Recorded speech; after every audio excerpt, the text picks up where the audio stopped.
사랑하고 축복합니다. 여러분 삶 가운데 또한 이 시간 말씀의 은혜가 있기를 축원합니다. 아멘. 주기도문을 계속 우리가 보고 있습니다. 저도 주기도문을 통해서 예수님이 주신 기도, 예수님이 그 가르쳐 주신 기도가 어떤 의미가 있고 또한 그 의미를 따라 일주일 동안도 기도하고 있습니다. 지난주 우리가 일용할 양식이지 않습니까? 우리에게 일용할 양식을 주시옵고 그 일용할 양식에 대한 하나님께 기도, 여러분 삶 가운데 그런 기도를 하셨습니까? 그렇게 기도하면요, 그 기도할 때마다 하나님 주신 은혜의 손길을 경험하게 됩니다. 우리 성도들도 그냥 듣기만 하지 마시고 그냥 넘어가지 마시고 그 말씀을 가지고 들은 말씀을 가지고 한 주간을 살아가시고 기도하시면 참 좋겠습니다. 부탁드리건대 주일 말씀을 드렸던 것을 일주일에 한 번, 두 번, 오나 없기는 7번 계속 생각하시면서 하나님 앞에 주님 앞에 나아가시는 기도하시는 여러분 되시길 주님 이름으로 축원합니다.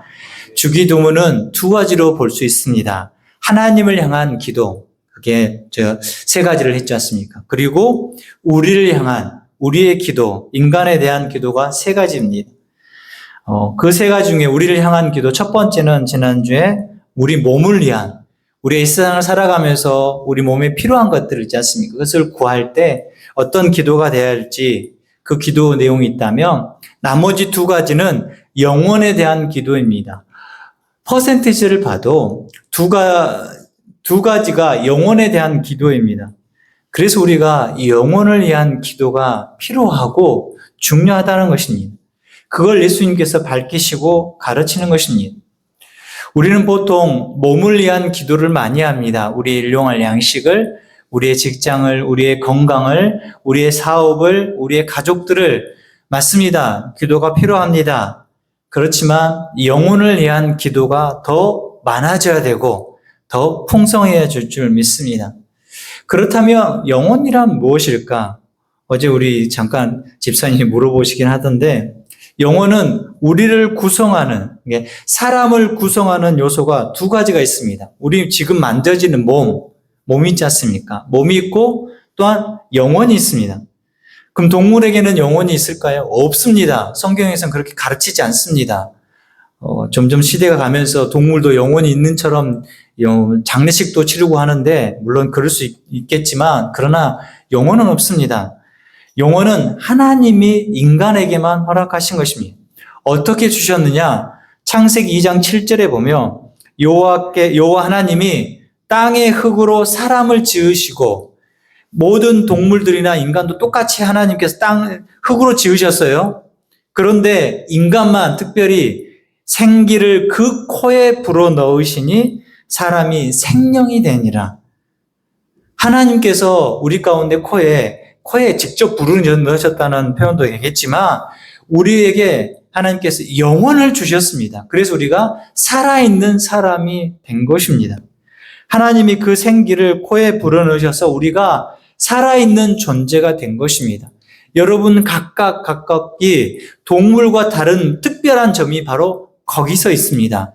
하나님이 우리에게 생기를 불어넣으셔서 살아있는 자가 된 것입니다. 그러면 우리 몸은요, 영혼이 거하는 처소, 우리의 영혼이 우리 몸에 거하고 있습니다. 그러면 죽음은 분리가 된다는 것입니다. 우리 몸과 영혼이 분리되면 그것은 죽음을 맞이했다는 거예요. 죽음을 맞이하면 그 몸은 어떻게 됩니까? 몸은 썩은 거죠. 썩죠. 흙으로 돌아갑니다. 그렇지만 영혼은 살아있습니다. 영혼은 그대로 있고 우리의 자의식, 우리가 지금 느끼는 그 영혼에 대한 그 모습들이 그대로 살아있죠. 언제 합해지냐? 마지막 날, 심판 앞에. 예수님이 재림하는 그날 우리 죽은 자나 살아있는 자나 다 부활을 경험하게 될 때 우리 몸과 영혼이 합해집니다. 그때 부활하는, 안 믿는 자도 부활합니다. 부활을 합니다. 안 믿는 자도. 예수님을 안 믿는 자도 부활을 합니다. 근데 하나님 앞에 섰을 때 심판을 받을 때 그 가는 곳이 완전히 달라집니다. 영혼이 합해졌지만 예수님을 믿지 영접하지 못한 자들은 영원한 불못, 지옥에 떨어집니다. 상상할 수 없죠. 그러나 예수님을 알고 예수님을 믿은 자에게는 영원한 천국에서 함께 예수님과 함께 하나님과 함께 영광을 누릴 줄 믿습니다. 영혼만 가는 게 아닙니다. 우리 육체도 간다는 것을 여러분 아셔야 됩니다. 물론 우리가 지금 이렇게 만져지는 육체, 이건 아닐 수 있습니다. 왜냐하면 예수님이 그러지 않습니까? 예수님이 다시 살아나셨는데 직접 잡수시기도 하고 먹기도 하지만 그 몸을 만져서 창으로 찔린 자국도 볼 수 있지만, 만질 수 있지만 그 몸은 영화로운 몸이 된다는 것입니다. 여러분이 그러한 몸이 될 수 있다는 것을 아시고 소망을 가지고 영혼에 대해서 더 관심을 가지시면 좋겠습니다. 물론 우리에게 먹을 것이 필요합니다. 입을 옷도 필요합니다. 또한 이렇게 차가운 겨울을 잘 지낼 집도 필요합니다. 몸에 필요한 것을 하나님께 구하듯이 영혼을 위해서도 구하고 하나님 앞에 기도하는 것이 필요합니다. 만약 영혼을 위해서 신경을 쓰지 않으면 영혼이 그냥 벌거벗은 상태로 있는 것과 같은 것입니다. 우리 몸이 만약 그런 상태로 있다면 얼마나 수치스럽고 얼마나 춥고 얼마나 우리가 부끄럽겠습니까? 여러분의 영혼 상태가 그런 상태로 있다고 생각해 보면 얼마나 하나님 보시기에도 또한 내가 느끼기에도 그것이 부끄러운 일이라는 것입니다. 그것을 온전히 드러내는 모습 가운데 하나가 죄라는 것입니다. 죄. 하나님 앞에서 우리가 죄된 영혼들이라는 것을 분명히 아시고 죄 용서받지 못하면 우리는 아무 유익도 없고 부끄러운 상태로 있을 수밖에 없다는 것입니다. 오늘은 죄에 대해서 다음 주까지 계속적으로 죄에 대해서 이야기를 할 것입니다. 죄에 대한 문제를 이야기하기가 쉽지 않습니다. 목사님 교회는 또한 오면 은혜 받고 또한 하나님의 인자하심과 긍휼하심을 또한 경험하고 가야죠. 제가 자주 들었던 말 중에 하나입니다. 물론 고민도 됩니다. 제가 이 말씀을 준비하면서 죄에 대해서 어떻게 이야기를 할까? 죄에 대해서 이야기를 그런데 꼭 해야 된다. 이것이 하나님 주신 마음인 것 같습니다. 왜냐하면 제가 화요일 날 공부를 하러 갔습니다. 레위기 말씀을 들었는데 레위기 말씀은 하나님께 제사지 않습니까? 근데 그 제사 앞에 늘 수반되어져 있을 게 뭐냐면 바로 하나님 앞에 바른 자기의 모습을 보는 겁니다. 그러면 자기 모습을 보는 것은 내가 어떠한 존재인지, 여러분이 어떠한 존재였던 것인지를 분명히 알 때 그 예배가, 그 제사가 더 영화롭고 더 그 예배에 우리가 집중할 수 있고 온전해질 수 있는 것입니다. 내가 어떠한 상태인지, 내가 어떠한 모습이었는지를 모르면 예배 때 우리가 그냥 넘어갈 수 있다는 것입니다. 그래서 죄에 대해서 이야기를 나눈 것이 필요하다. 오늘 말씀에도 보면 우리가 우리에게 죄 지은 자를 사하여 준 것 같이 우리 죄를 사하여 주시옵고, 여기서 죄라는 단어가 바로 죄들입니다. 죄들. 영어로 보면 sins라고 썼습니다. 그런 것처럼 우리 죄를 사하여 달라고 한 이 기도는 우리가 온갖 죄들의 품목들이 많다는 거예요. 죄의 모습들이 많다는 거예요. 그리고 그 죄를 느끼는 것은 믿는 사람들만 할 수 있다는 거예요. 이 기도는 특별히 여기 앉아있는 모든 분들이 할 기도라는 거예요. 믿는 사람들이 기도하는 모습이라는 것. 우리가 하나하나의 행동을 대해서 그 죄에 대해서 하나님께 고백하고 용서받는 게 우리 삶의 연속입니다. 그래서 점점 우리가 죄에서 멀어지고 죄를 밀어내고 죄에서 떠나고, 그럼 어디를 향해서 가겠습니까? 하나님께 가까이 가는 겁니다. 죄라는 것은 하나님께 멀어지는 거냐, 하나님과 분리되는 거니까 죄를 멀리하면 누구를 가까이 할 수밖에 없습니다. 하나님을 가까이 할 수밖에 없습니다. 이게 성화의 과정입니다. 그 과정에서 중요한 게 바로 우리 죄를 하나님 앞에 내놓고 회개하는 것이 필요합니다. 우리가 죄를 짓는 대상이 사람이 아니고 하나님인 것입니다. 하나님께서 내게 용서해 주시지 않으면, 하나님께서 우리에게 은혜 주시지 않으면 우리는 안 되기 때문에 하나님 앞에 회개하는 것이 꼭 필요합니다. 그 용서를 구한 사람이 누구입니까? 믿는 백성, 하나님의 백성, 예수님을 믿는 사람이 바로 우리고 지금 이 자리에 앉아있는 여러분입니다. 예수님을 믿는 사람이 매일매일 삶에서 하나님을 떠나서는 살 수 없고 하나님과 함께하지 않으면 안 되는 것을 알고, 만약 그 자리를 떠났고 하나님과 함께하지 못한 것이 죄인 것을 알고 깨달아서 주님 앞에 늘 기도의 자리 가운데, 회개의 자리 가운데 나아가시는 여러분이 되시길 바랍니다. 그런데 그 회개에는 참된 것과 거짓된 게 있습니다. 참된 것과 거짓된 것은 참된 회개가 있고 거짓된 회개가 있다는 것입니다.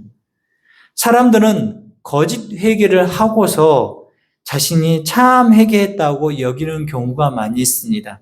그래서 오늘 참된 회개가 어떠한 것인지 그 참된 회개에 대한 요소들을 몇 가지를 나눠보겠습니다. 첫 번째는 죄 자체에 대한 아픔과 슬픔이 있을 때 참된 회개로 나아갈 수 있습니다. 그 죄에 대해서 정말 쓰라려요. 가슴이 아파. 그리고 고통스러워야 돼.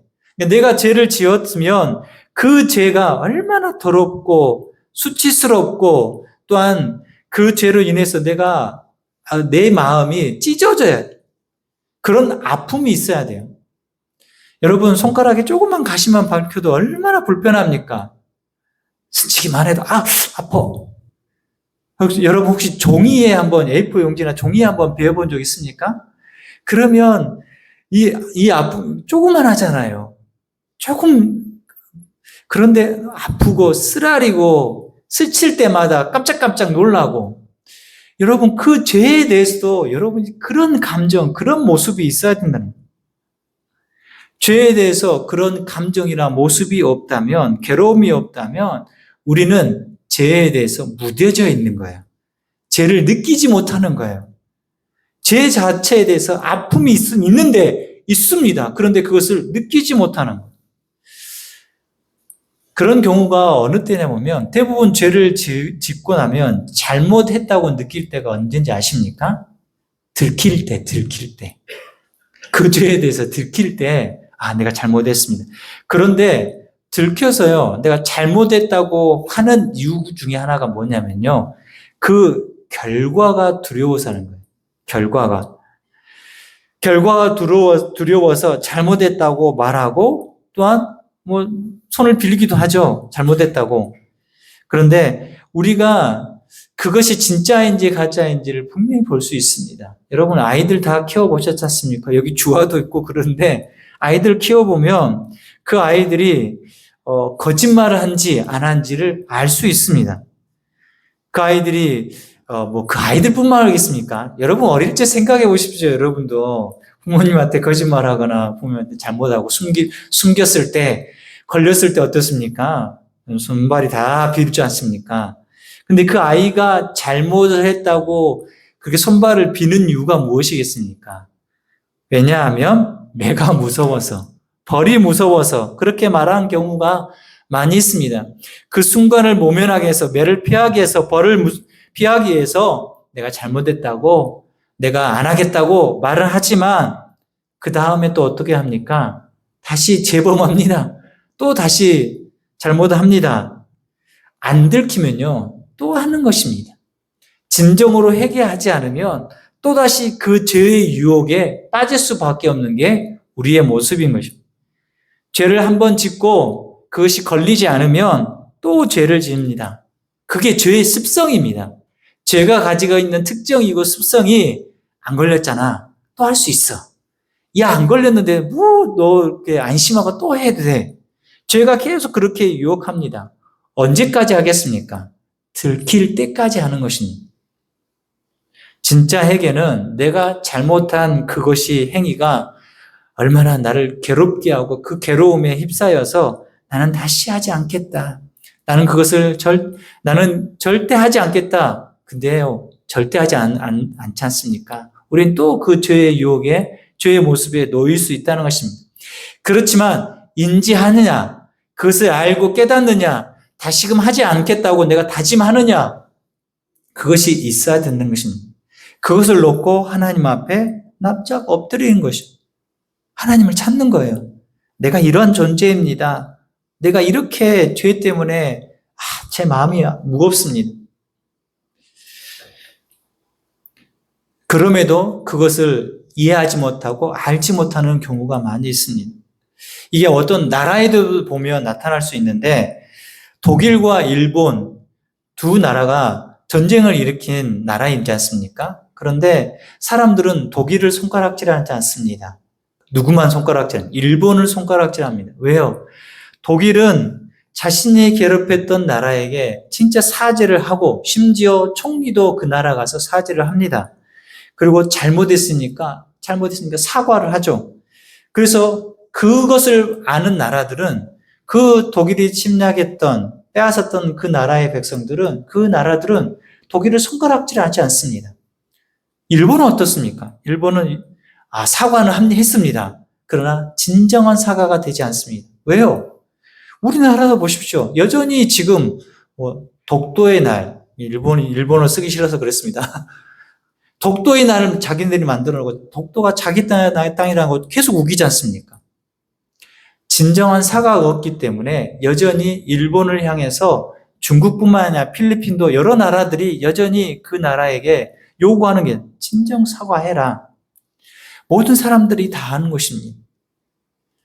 우리가 들키지 않으면, 내가 그 당한 사람들의 아픔을 이해하지 못하면, 내 안에 그 죄로 말미암아 내 가슴이 찢어지는 고통이 없으면, 우리는 다시 죄를 범할 만한 존재이고 연약한 존재라는 것을 분명히 알아야 됩니다.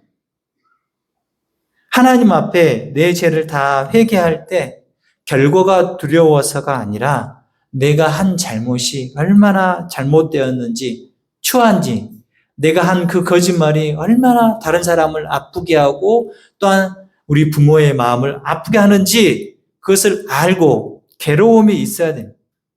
그 괴로움은 누구 앞에 가서 이실 짓고 하겠습니까? 하나님 앞에. 왜? 우리 마음을 다 아시는 하나님 앞에 다 낱낱이 고백하는 것, 그게 진짜 해결하는 것입니다. 두 번째는 그 죄에 대해서 고백이 있어야 돼요. 하나님 앞에. 근데 어떤 고백이에요? 나는 죄인입니다. 나는 죄인입니다라는 고백이 있어야 됩니다. 나는 이러한 죄의 품목들 있지 않습니까? 여러분도 주일날 오시면 그 죄의 품목들이 분명히 생각나게 하실 거예요. 그 죄의 고백이 있어야 돼요. 그리고 사람 사이의 고백도 있어야 돼요.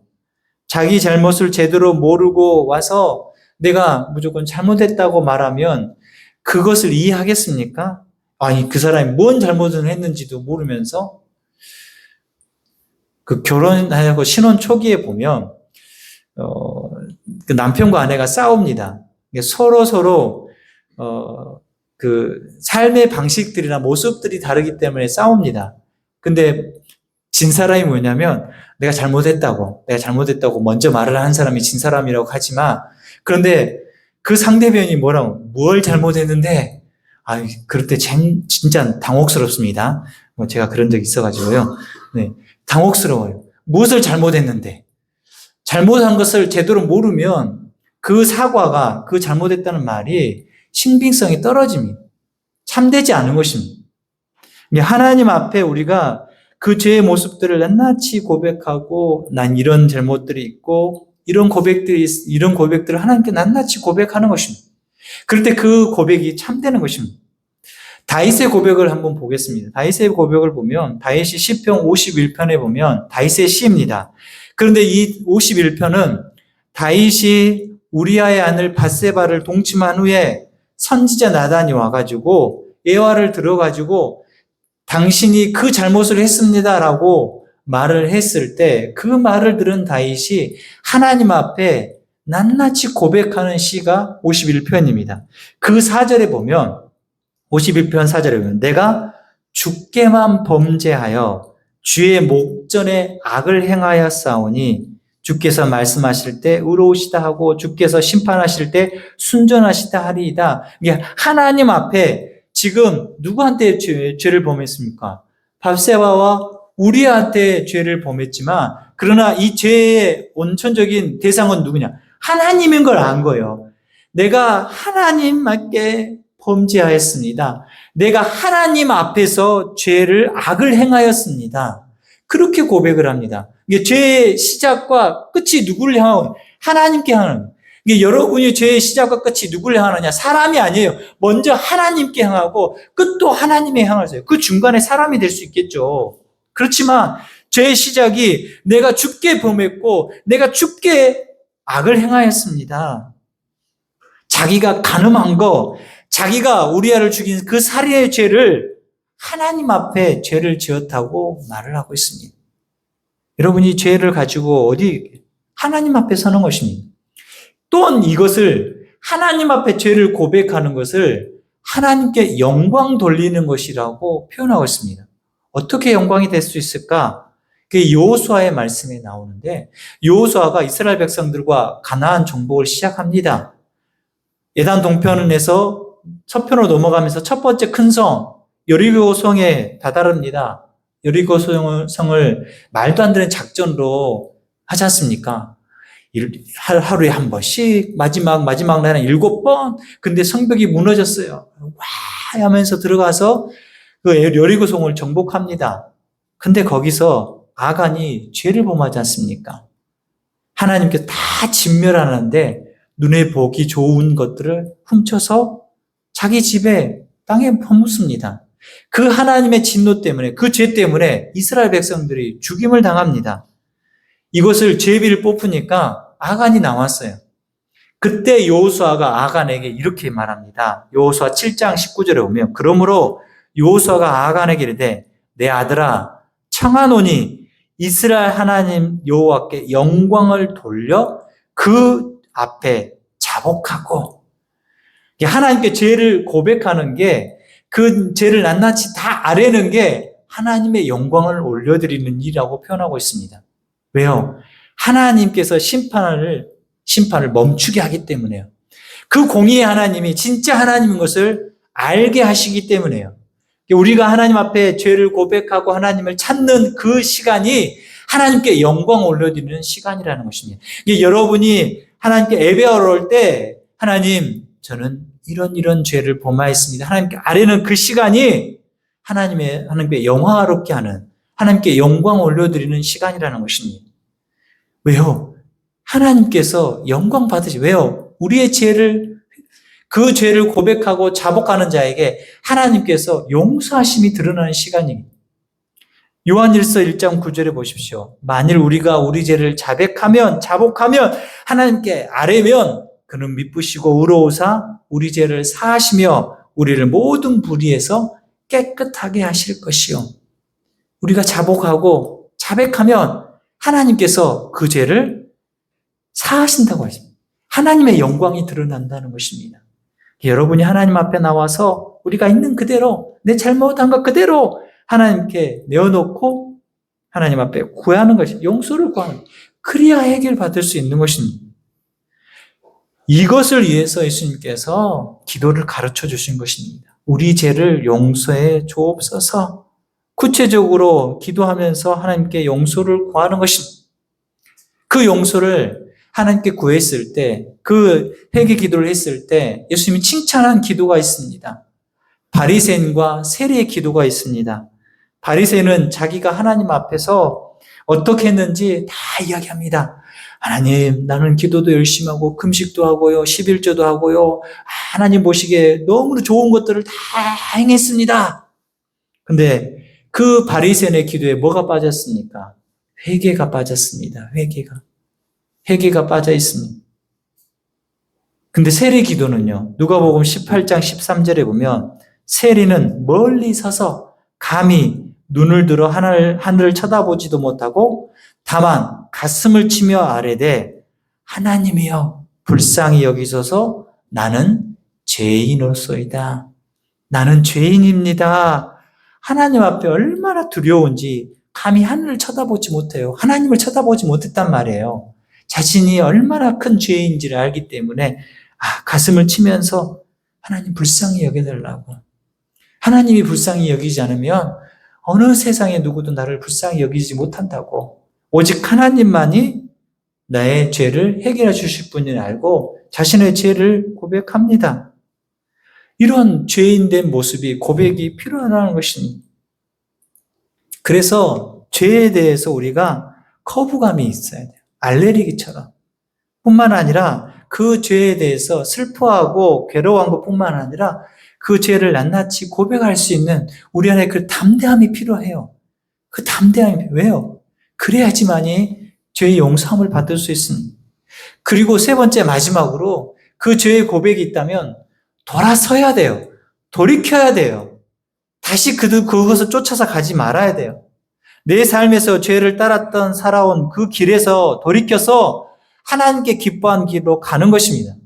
실제 삶의 행동의 변화, 습관의 변화가 있어야 됩니다.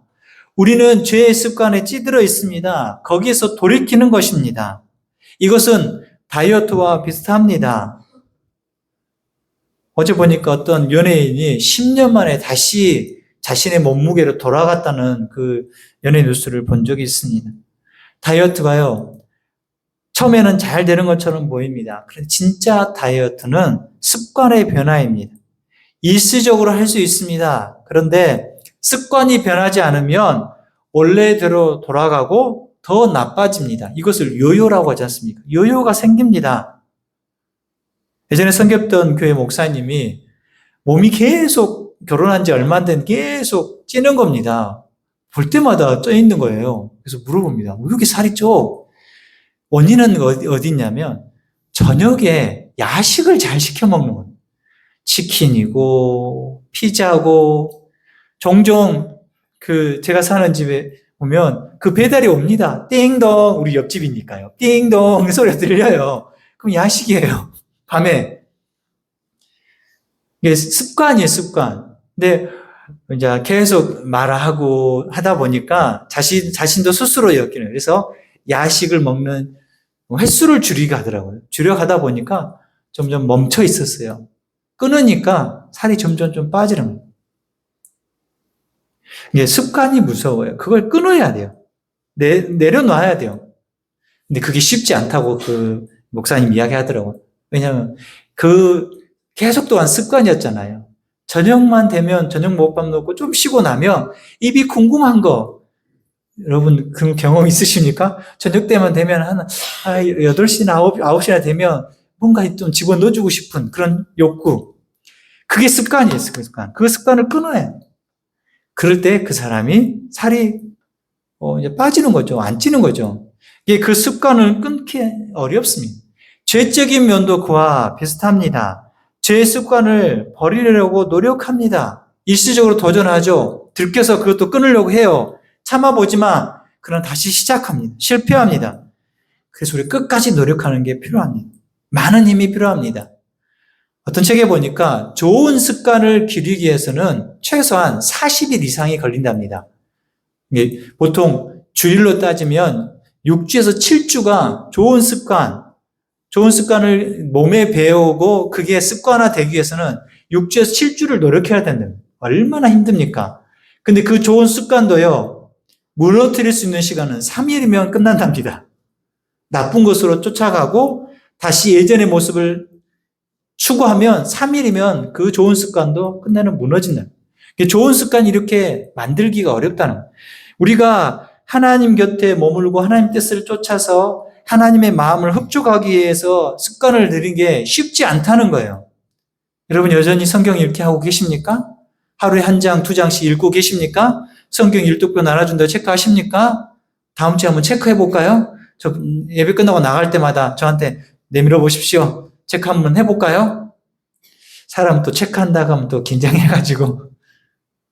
여러분들 좋은 습관을 들이기 위해서 부단히 노력이 필요합니다. 오늘은 쉬지. 오늘은 내가 산에 갔다 왔으니까. 오늘은 내가 좀 일이 오늘 많았으니까. 좋은 습관을 무너뜨리기 있는 좋은 조건들이 늘 우리 가운데 도사리고 있습니다. 그럴 때마다 해야 된다. 해야 된다. 해야 된다. 그 마음을 가지시길 바랍니다. 그럴 때 우리의 삶의 좋은 패턴뿐만 아니라 삶의 영적인 삶도 아름답게 될 줄 믿습니다. 우리 탕자의 비유에 보면 탕자가 이제 아버지께 유산을 받아가지고 먼 데 갑니다. 다 허랑방탕해서 다 썼죠. 심지어 돼지가 먹는 열매도 못 먹을 정도로 이제 궁핍합니다. 그때 그 탕자가 뭐라고 말합니까? 내 아버지께로 돌아가면, 내 아버지 곁에 있으면 그게 터닝 포인트가 된 것입니다. 돌아설 때 가능합니다. 돌아서서 갈 때 그 마음에 그 작은 아들이 얼마나 심경이 복잡했겠습니까? 아버지한테 유산 받아가지고 땅땅거리면서 나 잘 살 거야 하고 떠났는데 지금은 쫄딱 망해가지고 그냥 먹을 것도 없고 그 상태로 돌아오는 그 발걸음이 얼마나 처절하겠습니까? 혹시나 우리 아버지가 나를 받아줄까? 아버지가 나를 용서할까? 아버지가 자신의 유산 달라고 해가지고 죽은 자처럼 여긴 것처럼 떠났는데 나를 봐줄까? 근데 그 아버지 어떻게 하십니까? 먼 발치에서 내 아들이 온가? 돌아오지 않은가? 언제 온가? 딱 나타나니까 너무 좋아서 달려가지 않습니까? 우리 하나님이 그와 같습니다. 여러분이 하나님 앞에 회개하고 하나님 앞에 찾아가고 하나님께 은혜를 구하고 하나님 그렇게 기다리신다니까요. 여러분 지금 하나님이 여러분이 나한테 돌아오기를 하나님이 기다리고 계신다는 것입니다. 근데 그 하나님께서 어떻게 기다리시냐, 어떤 마음으로 기다리시냐? 시편 85편 2절에 보면 주의 백성의 죄악을 사하시고 그들의 모든 죄를 덮으셨나이다. 그 죄를 다 덮는 거예요. 탕자의 아버지가 탕자가 하고 간 행동, 그런 배은망덕한 아들의 행동, 그것을 다 덮어요. 왔을 때 죽었다 살아난 내 아들이 돌아왔다. 반지 가락지 끼우고 신발 신기고 옷도 다 새로 입히고 송아지도 잡아서 잔치도 열어주고 그 전에 했던 아들이 했던 행동을 다 덮은 것처럼 우리 하나님도 죄를 덮어주십니다. 완전하게 덮어주십니다. 누구를 통해? 예수 그리스도를 통해서 덮어주십니다. 예수 그리스도의 보혈의 피로 말미암아 우리의 죄를 하나님이 낱낱이 이제는 보지 않습니다. 우리는 예수 그리스도를 믿음으로 지옥에 가는 그 죄에 대해서는 문제에서는 해결받았습니다. 물론 우리가 죄를 계속 짓습니다. 그것은 우리가 낱낱이 늘 고백해야 할 죄의 품목들입니다. 그리고 하나님께서 어떻게 말씀하셨느냐? 이사야 44장 22절에 보면 내가 내 허물을 빽빽한 구름같이 내 죄를 안개같이 없이 하였으니 우리의 죄를 빽빽한 구름이 흩어지는 거예요. 맑은 하늘처럼. 여러분 새벽에 보면 안개 끼는 날 안개가 자욱하게 끼면 한 치 앞도 안 보이지 않습니까? 근데 그 안개를 해가 뜨면 사라지지 않습니까? 그렇게 하시겠다는 거예요. 여러분의 죄를 그렇게 하시겠다는 것입니다. 또 미가서 9장 19절에 보면 다시 우리를 불쌍히 여기셔서 우리의 죄악을 발로 밟으시고 우리의 모든 죄를 깊은 바다에 던지신다. 깊은 바다에 우리의 죄를 던지세요. 저기 심해에 던지셔서 도저히 꺼낼 수 없도록. 우리의 죄에 대해서 이 탕자의 아버지가 가진 마음처럼 하나님이 여러분의 죄도 그렇게 하신다는 거예요. 여러분이 죄를 가지고 있던 그 죄를 예수 그리스도의 보혈로 덮으세요. 덮었다는 것은 완전히 덮었어요. 다시 끄지 들춰가지고 너 봐봐, 너 이런 죄 있어? 하나 꺼내가지고 너 이런 죄 있잖아. 이거 누가 잘하느냐? 사단이 잘해요. 사단이. 그것에 우리가 휘둘릴 필요 없어요. 우리 죄를 덮으세요. 그리고 우리의 죄를 안개 같은 그 암흑하고 아무것도 안 보이는 그곳에서 다 흩으셔요. 우리의 죄의 품목을 심에 던져 넣으셔서 다시 꺼내지 않으신다는 거예요. 우리가 뭐만 하면요. 돌이켜서 하나님께 자백하고 자복하고 회개할 때 참된 회개로 나아갈 때 그렇다는 것입니다. 그렇다고 해서 우리가 죄가 없는 건 아닙니다. 죄가 있습니다. 그래서 우리가 매일매일의 죄의 고백이 필요합니다. 우리는 쉽게 죄에 노출될 수 있고 죄의 습관을 길들일 수 있는 연약한 존재입니다. 하나님, 이러한 존재를 하나님께서 자녀 삼으셔서 주님 앞에 늘 설 수 있도록 하시니 감사합니다. 하나님, 또 오늘도 살아가면서 누구를 미워하고 누구한테 거짓을 행하고 또한 이런 일들을 하나님 보시기에 안타까운 일들을 행했습니다. 하나님, 다시금 주님 앞에 용서를 구합니다. 하나님 앞에 서야죠. 그런 기도가 우리 가운데 필요합니다. 바로 이런 죄를 사해달라고 우리 기도가 되어야 할 줄 믿습니다. 매일매일 필요합니다. 그것을 아는 사람이 바로 복된 성도입니다.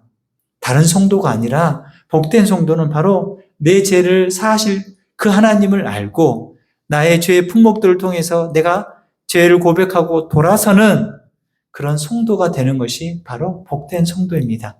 그런 성도를 우리를 부르셨고 그렇게 살아가도록 하나님이 힘주실 줄 믿습니다. 그러한 성도가 되시길 주님의 이름으로 축원합니다. 아멘. 기도합니다.